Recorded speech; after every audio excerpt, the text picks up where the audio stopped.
이거 나는 누구야? 이거 나는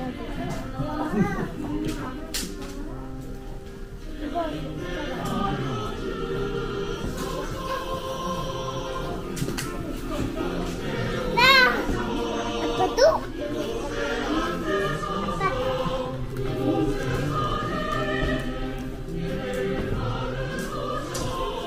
아빠 먹을래. 나 이거 먹을 거야.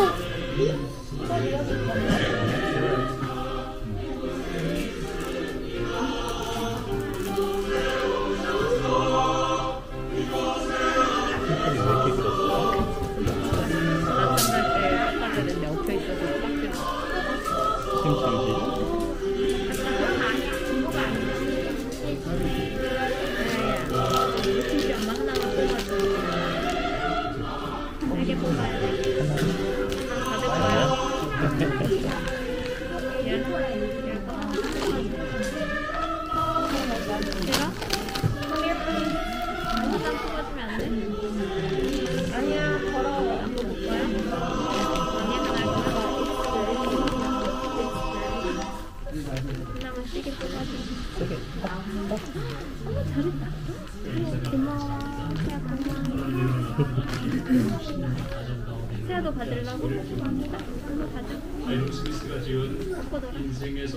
좀 비벼야지. 좀 비벼야지. 저자는 우리 인생에서 가장 헛된 것이 무엇인가, 소중한 것이 무엇인가, 그것을 찾고 붙잡으라는 이야기를 합니다. 몇 가지를 소개하면 이렇습니다. 첫 번째로 나 자신이 누구인지를 아는 것, 그것이 소중하다는 것입니다. 나의 정체성, 내 삶의 주제, 그리고 내가 지음받은 목적. 신앙적으로 표현한다면 나는 하나님의 피조물입니다. 하나님의 사랑받고 있는 사람입니다. 죄인임에도 불구하고 내 죄를 용서하셔서 나는 구원받은 백성입니다. 정체성을 아는 것, 이것이 소중하다. 두 번째, 나에게 지금 소중한 것을 발견하는 것입니다. 다른 사람에게 소중한 것이 아니라 보는 거야? 과거에 소중했던 것이 아니라 지금 이 시간에 가장 소중한 것, 그것이 무엇인지 발견하고 붙잡으라. 세 번째는 나에게 소중한 것을 발견했다면, 그렇다면 적극적으로 사용하라, 활용하라. 신앙적으로 이야기한다면 하나님의 뜻 알았습니다. 알려주신 말씀 알았습니다. 사명 깨달았습니다. 그러면 순종하는 것입니다. 믿음의 길을 예스와 진리가 이렇게 나타나기 시작합니다. 전문가들이 가서 연구를 했어요. 조사를 했어요. 그리고 이렇게 결론을 내립니다. 잠자던 세상이 깨어났다. 이미 땅속 깊숙한 곳에서부터 강력한 힘이 분출되기 시작했으니 빨리 준비해야 한다는 것입니다. 피해야 한다는 것입니다. 그리고 그 다음에 한 달, 두 달 달이 바뀌면서 정말 산이 꿈틀거리면서 점점 부풀러 오르는 것을 사람들이 보게 됩니다. 마침내 5월이 되자 워싱턴 주지사가 이 지역 32km, 죄송합니다, 반경 32km 지역에 있는 모든 사람들은 다 피해야 된다고 대피 명령, 행정 명령을 내리게 됩니다. 사람들이 빨리 피했습니다. 언제 화산이 폭발할지 모릅니다. 피했는데 하루가 지나고 이틀이 지나도 화산 폭발이 일어나지 않아요. 그러니까 다시금 그 주지사에게 항의를 합니다. 우리가 가재도구 제대로 가지고 나오지 못했어요. 중요한 것들 손으로 나오느냐고 챙기지 못했어요. 다시금 한번 들어가서 가지고 나올 수 있도록 허락해달라고. 그래서 워싱턴 주지사가 딱 하루 24시간 허락합니다.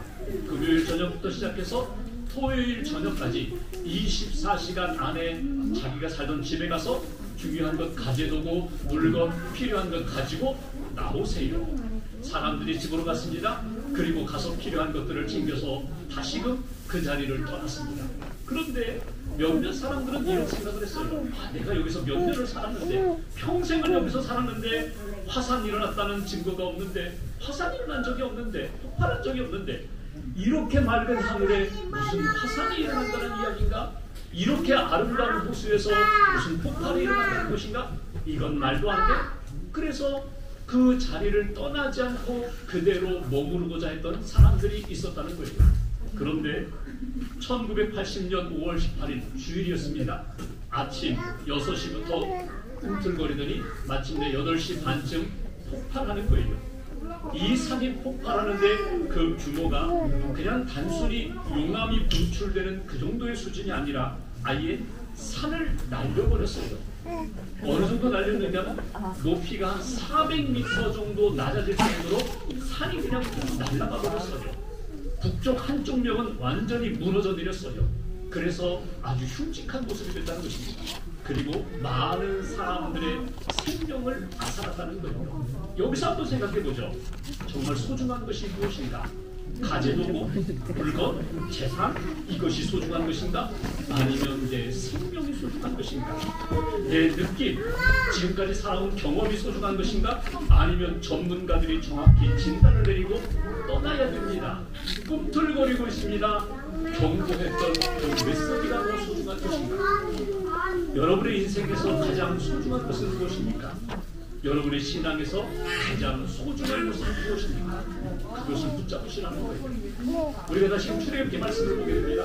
출애굽기는 크게 세 부분으로 되어 있어요. 이스라엘 백성들이 애굽에서 구원받은 출애굽 사건, 애굽에서 나와서 광야 시내산에서 하나님의 율법 10계명을 받은 사건, 그리고 하나님과 교제하며 하나님의 말씀 가운데 은혜 가운데 사는 방법, 성막을 지으라고 주신 말씀을 따라 성막을 짓는 사건, 이렇게 크게 세 부분으로 되어 있습니다.